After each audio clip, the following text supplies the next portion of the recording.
Hey Goodfellas! We're here today with Sandro Cazzato for another pen collector talk series of YouTube. You're gonna love his collection. Sandro, thank you so much for welcoming us at your place. Welcome, Samuel. We have been talking about this moment for the last few weeks, right? So I'm also happy that you're here. Absolutely. I know you're very, very busy, so thank you for finding some time for us. I'm really happy to do this collector talk because, for me, having you as a collector is a kind of achievement because of how it started and where and how, and it somehow shows where the industry is going, right? So just to give you guys an idea, Sandro and we met the first time, we met the first time years ago, but like the first time you came at the store, it was about custom made suits from Amarcord. So nothing to do with pens. From there you started doing suits with us. Am I saying right? Yeah, absolutely. Perfect. And then I think you bought some watches from me, some nice ones. One of those we're gonna see later, I guess, right? Mm-hmm. But you were not at all into pens, if I'm not mistaken, right? No, you're right. It wasn't my focus, not at all. I remember buying a ballpoint from Edelberg. Yeah. Right. The Sloop, right? Yeah, the Sloop.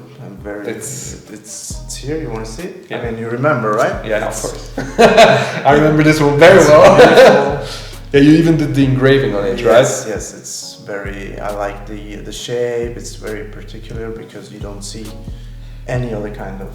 But you bought this one just like to buy, just to have something cool, right? Exactly. It was like something for me, Yeah.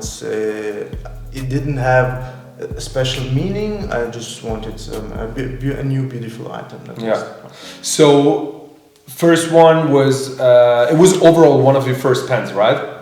Yes, absolutely. Okay, perfect. So exactly. So you bought that one, and then after that, I mean, you kept on doing suits. You were not really on pens, if I don't recall. I mean, no, you recall correct. I mean, you were trying. I remember you were trying to hook me with fountain pens, but I was always telling you, no, Samuel, it's nothing for me.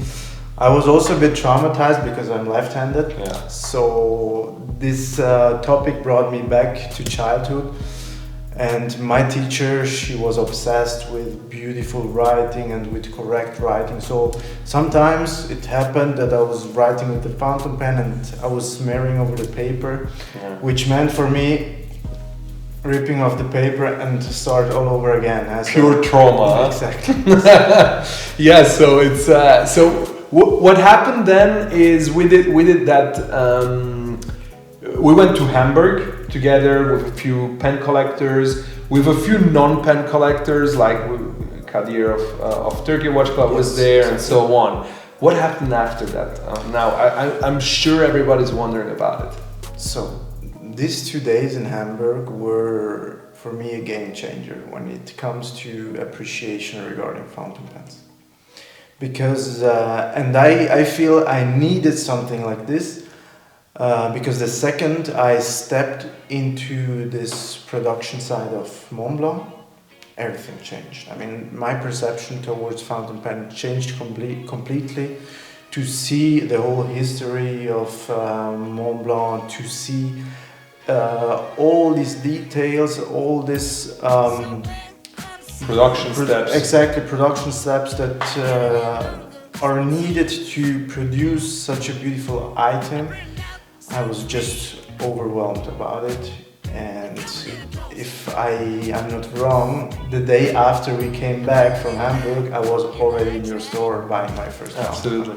I remember already because to be sincere, I wasn't expecting that. I mean, I was expecting you to find that nice. I mean, you're a customer, you're a friend, obviously, but I mean, for me, it was just cool to do a nice trip, to show, to let you understand and let some other people understand what's going on in pens. I wasn't expecting at all you coming after 1 week even and buying your first pen. I thought, you know, it's gonna take a bit time. Maybe at some point it's gonna need one or want one, and it's gonna come. So the next day you came and you wanted which one?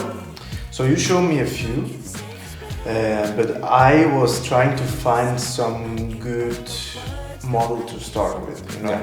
because I remember trying also the King of Pen of Sailor and also the Namiki Yukari Royale, which for me it was so crazy writing with this pen, which was almost writing By itself. Yeah, by itself, exactly. But I was trying to find like a good compromise to start with, and I chose the Metamorphosis of the Heritage collection of Montblanc, the one with the spider on it. I have it. Where is it? Show us. I have it here. It's quite a small pen. I must say I don't have the biggest hands, so when I started with fountain pens, this was very important for me to feel comfortable when using the pen. You know, it's quite light, and it's a small size. Actually, for the size, it still has a nice weight, even if. But it's like it's not a huge pen. It's not one of those. It's not. And I really like the Heritage Collection nib, which is with the spider. It has a spider on it. Yes, the details are unbelievable for such a small nib. Yeah. And also the way it writes, it's a very juicy nib, so I really like it. You're still enjoying this one? Absolutely, it's one of my rotation pens. Yeah, the daily riders, but you remember when we were there was the museum curator of Montblanc, and I see a pen there. Yeah, he had the pen in his outer pocket of his jacket, and he was talking, and I was looking at his pen. He was talking, and I was looking at his pen.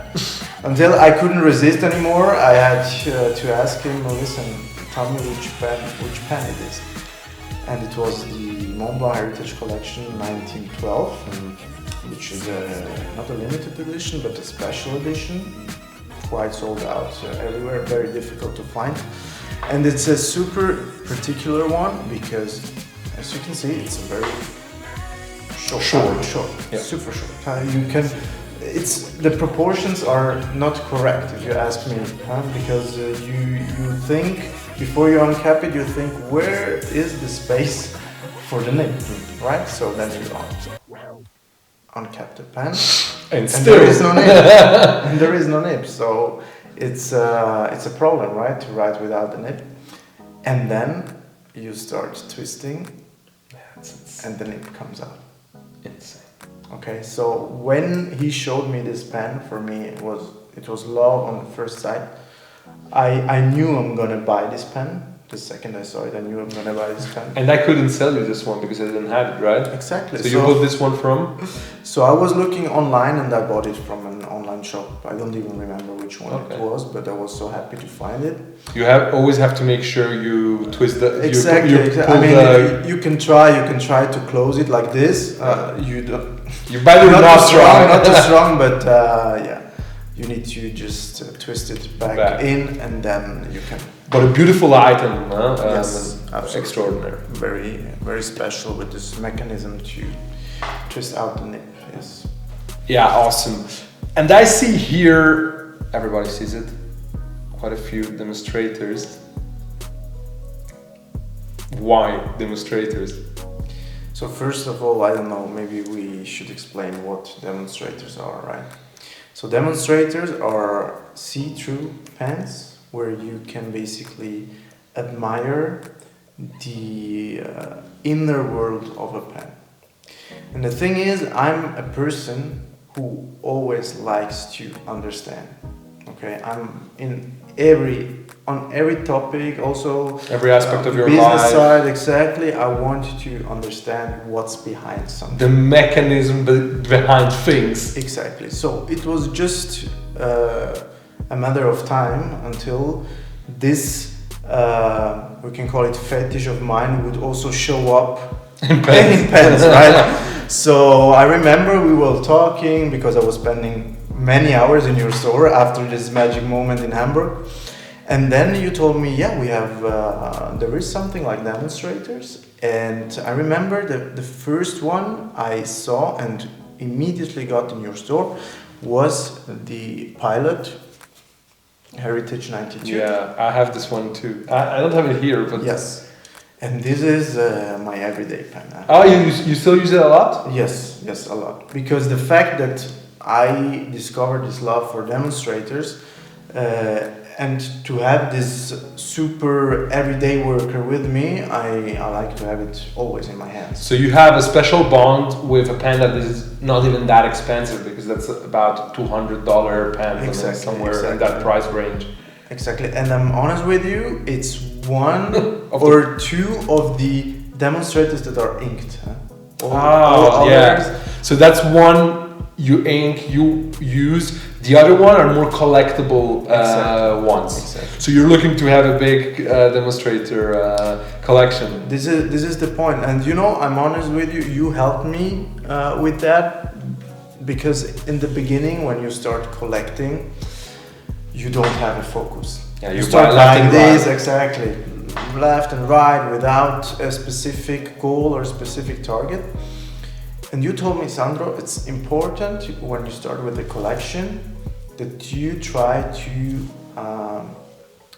have a focus on what you want and be specific.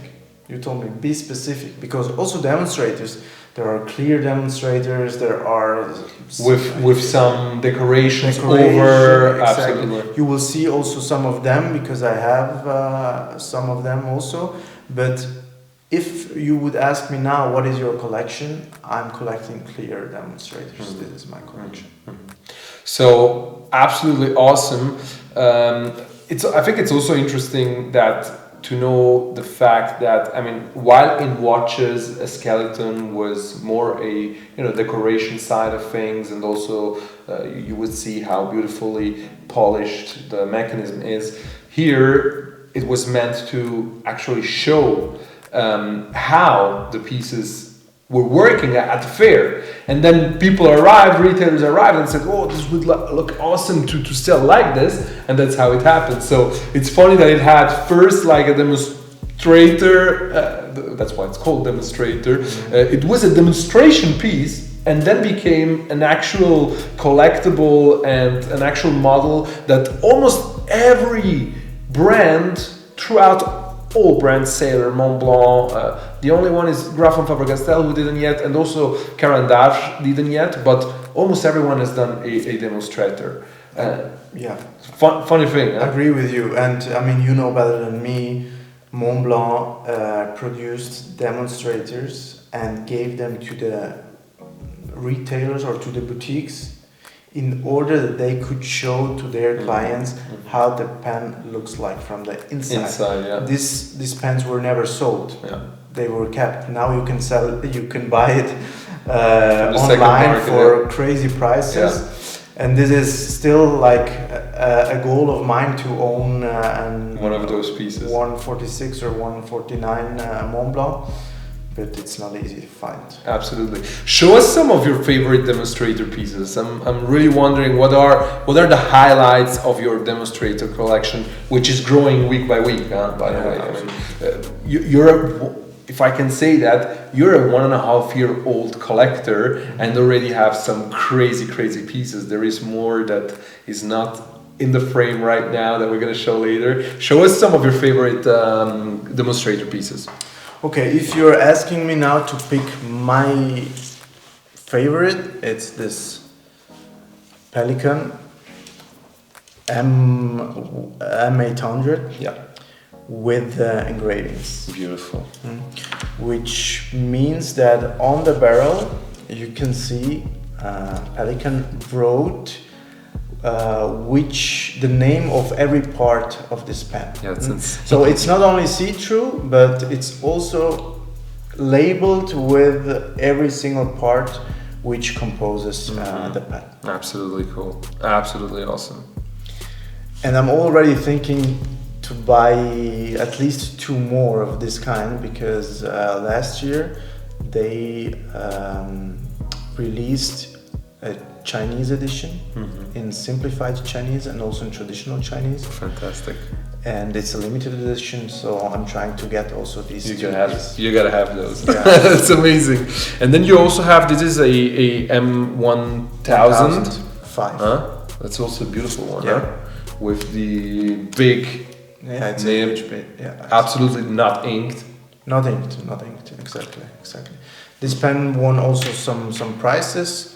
I think this is one of the top demonstrators ever, because I mean I agree. it's the flagship pen of Pelikan, and it's just a beautiful pen.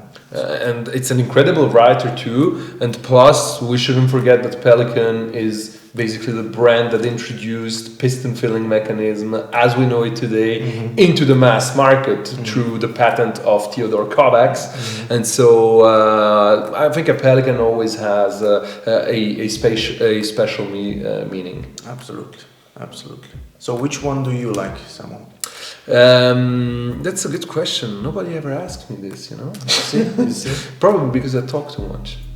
Maybe as an Italian, you like the Delta or Cerita? The Delta is definitely a very, very nice one. You took this one from me, or you took this? No, as well? I took them both from you. Yeah, beautiful ones. Actually, my favorite here is indeed the Pelikan M1000. I mean, this is for me a totally collectible piece, sold out, not available, and this is fantastic. And with the Chinese simplified and traditional Chinese writings, it's gonna be just awesome. But I think it's very nice, and I'm happy you actually did so. I think it's nice to see, you know, 10, 20, 30, 40, 50, 100 pens that they all have something in common, but each one has its own peculiarity, huh? And that's absolutely awesome. But yeah, I would totally also, you know, the two Pelikans, Delta, which unfortunately is not on the market. I'm a big user of the custom Heritage 92. Yes, absolutely fantastic. I have one more piece which is very special because I know not everybody loves capless. I don't like capless, for example. See, I mean, when you look at it, it almost looks like a normal rollerball pen. But the cool thing is that the nib comes out. And this is platinum Curidas. They just released this one 1 year ago. Yes, exactly.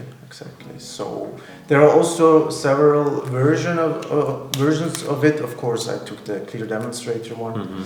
It's also uninked, and I think it will stay like this. Absolutely. No, I think that's cool, and I can't wait to see your collection growing more and more over the years. Now, there's one more. There's two cool pieces I know you have here. Tell us a bit about the Namiki Yukari Royale in Vermillion. What does this pen mean to you? Okay, so it takes me again back to this first day when I came to your store and came to try a few pens. And you know, even though with myself I knew it's not the right moment to get it, because it was like you start driving and you go and buy the Ferrari. You don't do this, right? So even though you like the Ferrari, but you don't do this. Some do. Okay. But normal people probably don't. So it was always, I kept it somewhere in my head, and then you called me one day and you told me, Sandro, I got a new piece, which is the Yukari Royale. Because on this one we had crazy waiting times, you know, every few times in a year we have crazy waiting times on this one. So that's why I called you and said, finally we got it, right? Exactly. And you had it in black and in Vermillion. And I don't know what it was, but I was super attracted by this very special color, which is red, but somehow it's not. And what I love about this pen is it's super understated, because it's clean, you know, it doesn't have anything special or flashy. It's just a red pen. It almost looks like, I don't know, it's you don't know if it's $10. Yeah. If you see it from there, you don't know if it's $10 or $10,000. Absolutely. It could be everything. It could be nothing. And I often call this sophisticated simplicity. You know. Yes. I know what you mean. But the second you start writing with it, you know it's not a $10 spend. That's the point, because how this nib goes over the paper and the ink flow, it's absolutely amazing. This red feed, it's just an incredible pen. I mean, I must say, when we don't look at my Demonstrator collection, this is definitely one of my favorite, if not my favorite. Absolutely. It's funny because the last collector video we did with Lars, we had this beautiful Yukari Royale also in his collection, the black Urushi one.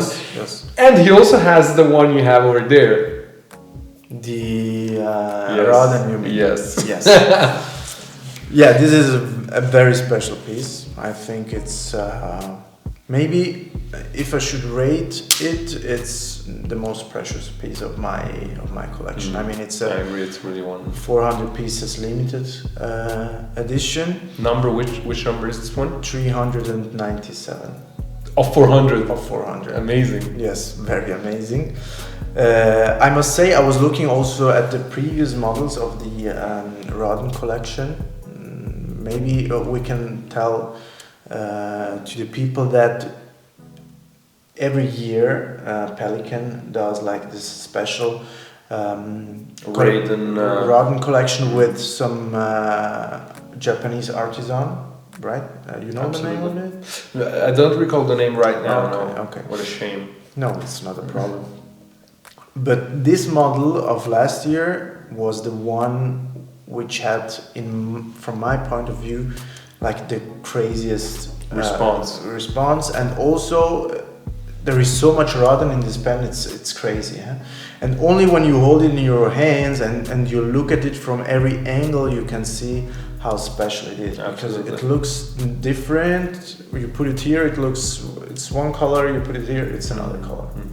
So what does writing and fountain pens mean to you now after starting collecting and using them? What's the special feeling you get with pens compared maybe also with other nice items you own and have and use on a daily basis? Okay, so I don't know, it's very difficult to explain, because for me fountain pens are memories and emotions.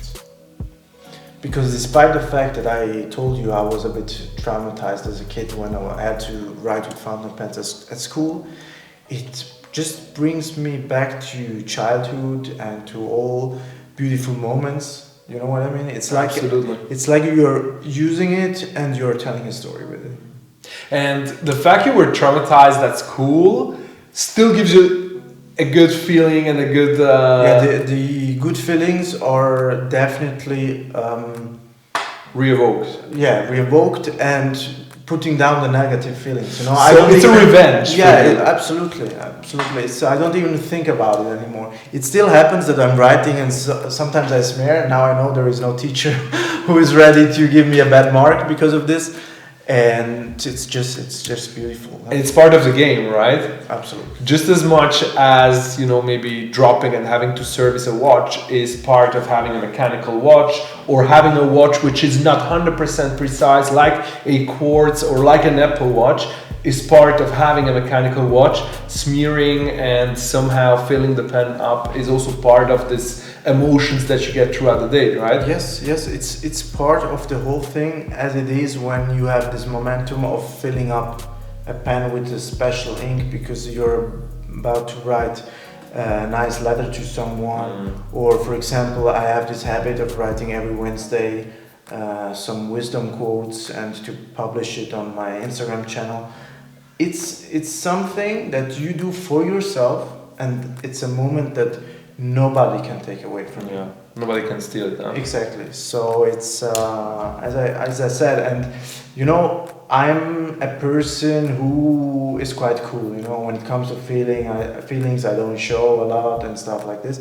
But with the pens, I found a way to express these emotions Fantastic. and to put it to paper. Fantastic. That's absolutely amazing. So you asked me also to bring a few watches of my collection, and I must tell you that, and it goes hand in hand with my pens collection, because despite the fact that I own a few nice watches, if you ask me which one is my favorite, I can show you which one is my favorite, because it's again about see-through and about skeletonized. So I love it that you have a favorite, you know. Everybody, when you ask what's your favorite watch, it's like, oh, well, it's difficult question. No. There is always a favorite. No, there is a favorite. There is always a favorite.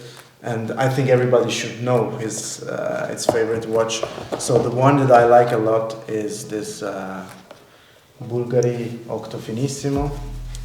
As you can see, it's a skeleton watch. It's in rose gold. Gerald Genta design. Redesigned by Bonamassa. Yes, exactly. So, and you see, it's the same reason. Like with my pens, I like to see what's inside. What's going on? How does it work? Yeah, and if you ask me, this is the most beautiful skeleton watch ever. I mean, it's really awesome.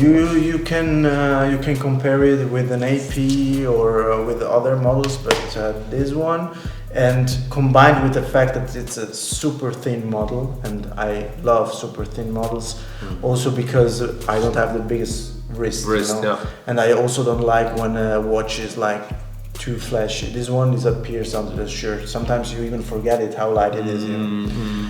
So it's my all-time favorite. A really awesome piece. I love it. So do you somehow match it sometimes to a pen, or not necessarily? No, I do, of course, because you cannot wear this watch when you're wearing a t-shirt, right? So in many cases I'm wearing a suit, and when I'm leaving the house with a suit, I always have a pen in my inside pocket, and I take one with gold trims. So.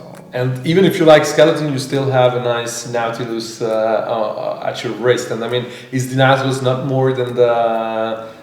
the value of this watch is incredible. Now I think this is the white dial, so it's even out of stock, out of production, out of everything. Still, you're more into the other Gerald Genta design. Yeah, absolutely. Because I love this watch. It's also very thin. It's for me, it's almost fits you very well. Also love it. Everyday watch. But this one is like really a special one, and it doesn't matter what the market price is. It's also here. It's about emotions, and it's about what you feel when you're wearing it. Because I think it's just part of your outfit. Sometimes it happens, I don't know when, but it happens that I leave the house and I forget my watch. Believe me, I drive back and I pick my watch, because I cannot leave the house without having a watch that matches my outfit. Absolutely. To me, it's very important. Is it a big investment? Is there an investment side when you look at this kind of products, pens or watches? Do you look at it as an investment, and it has to hold the value, or is it a pure emotional thing? For me, it's a pure emotional thing. Because it doesn't matter what I buy and why I buy it, my heart needs to beat. And the price is an optional. And this is always what I say. Sometimes, even when it comes to suits, I choose the fabrics, I choose the buttons, the cut, whatever, and the price, it is what it is. It's secondary. It's not important. And for me, pens and watches are just emotions and have something you really enjoy. Exactly, have nothing to do with investment. Fantastic. Because even if it loses its worth for the market, it will forever keep the worth that it meant to me when I look, regarding this, I am 1000% with you, because I think that's what this item can give us. It's emotions, and emotions, you cannot explain them, you cannot give them a number. So speaking of emotions, I want to show you two very special items which are not demonstrators, but I'm related to this item because of the emotions that came up when I saw them. Okay, so one of these, and this is a very special piece. It's the Montblanc Writers Edition, Agatha Christie. Okay, and you may laugh, but when I was a kid, I was watching Italian TV. Yeah, despite the fact that I grew up here in Switzerland, we were watching Italian TV, and the advertising between the movies were always showing what you could buy from some little stores in Italy, or I mean there was like the little kiosk and so on. Yeah, exactly. There wasn't internet online buying. Yeah. Didn't exist back then. So, and they were always like promoting some books or CDs or even cassettes of some famous writers. And they were always talking about this Agatha Christie collection, you know? And I couldn't speak English back then. So for me, this name was just super funny. Yeah. And I'm gifted with a very good memory. So this name just remained in my brain, you know? I couldn't get away from it. Agatha Christie. Agatha Christie collection. So this was like a... And so when I got hooked with pens, I started, of course, looking also at this special pieces. And the second I saw there was something like an Agatha Christie edition, it's just happened. Huh? I knew I need to have this piece. And it's again a very understated piece, but with this beautiful serpent.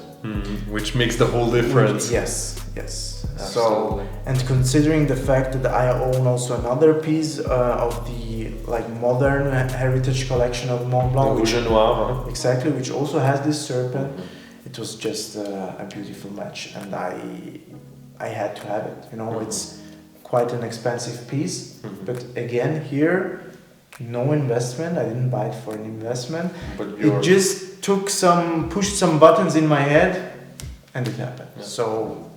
Yeah, it's funny because sometimes I even offer you some pieces and tell you, this piece, like the Moctezuma, I told you, Sandro, you have to have the Moctezuma. That's a crazy piece. It's gonna have a crazy value, and there was no way you would buy the Moctezuma. And so I appreciate that. Obviously, I try to do my work also, but I appreciate it because I know I am dealing with people that have character, that know how to say no, and so when I know they know how to say no, then I push because I know they're gonna say yes or no. If they like it, they're gonna say yes. Okay. And this one is one I also appreciate a lot.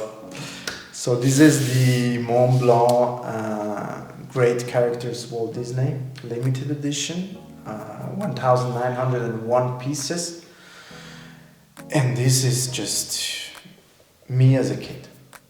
I grew up with Walt Disney. We were watching these video cassettes with my brother, like back and forth and back and forth. And sometimes we even, you couldn't use the cassette anymore because we watched it so many times. You rewind it too much. Exactly. So this is a very special item. Also in this case, it's not the cheapest one, but it's what price range are we talking here? I know it. You say it. I know the price range. You say it. I love this moment because you catch me proving what I just told you, that price doesn't matter. So if I need to tell you now what this one costs, I can. You don't know. How much is it? I also don't know. No, it was 3,400 if I'm not wrong. 3,400. Okay, perfect. So I know how much I spent. So but that was I have a good memory about this because I told you Montblanc Walt Disney is coming, limited edition. Yeah. No discussion. Exactly. You also have the special edition of it, right? Yes. Not here, but you have it. No, I have it here because it's at the moment part of my everyday rotation. So there it is. It's the Mickey Mouse one. Fantastic. Okay, but show us the big deal. So there it is. And this is just unbelievable, huh? I mean, yes, insane. It's an amazing pen. You see, it's the shape. It's super heavy. Yeah, super heavy. I love it. Yeah, and it has also this very special mechanism that you can wait. Twist, on the. Yeah. Wait, let me unscrew it. You never inked this, huh? No, I never inked this, and I don't know if I ever will. Yeah, wait. It's almost here. Yeah, exactly. So you see it like these old cartoons, huh? So it's. So there is a big dispute, Sandro, about owning something and not using it. Mm-hmm. What is your thought about it?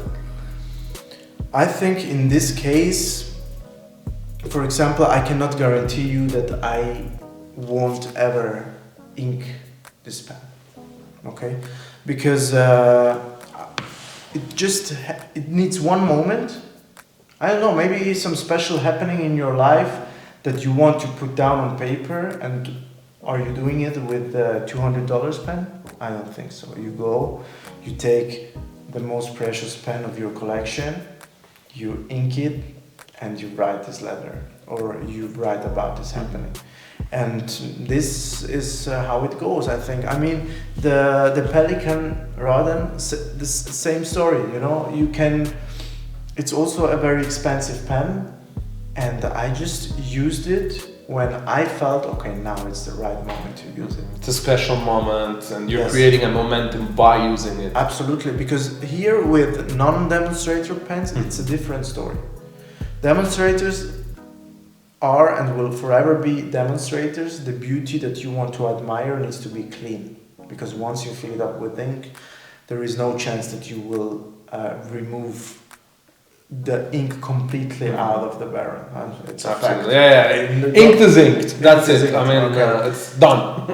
When we talk about the other fountain pens, we bring back the story about the investment, reselling price, and so on, which I don't care. So I'm just waiting for the special moment To ink it. to ink it. Fantastic. That's it. I love it. Sandro, I loved it. I think this is a very special and also uncommon collection and approach to collecting and using and owning pens. Thank you very, very much for your time and for sharing all these insights and giving us the hours to do all of this shooting. Sandro, for me it was a pleasure, you know, because it's basically your credit that I started with this collection, and I also appreciate when other people which are becoming more and more which are into fountain pens and appreciate these very beautiful niche items. It's just amazing, and it's a joy that I wish for everyone. Absolutely. Thank you very much, Sandro. And we're gonna conclude this video as usual with a nice ending writing on notebook. Thank you very much.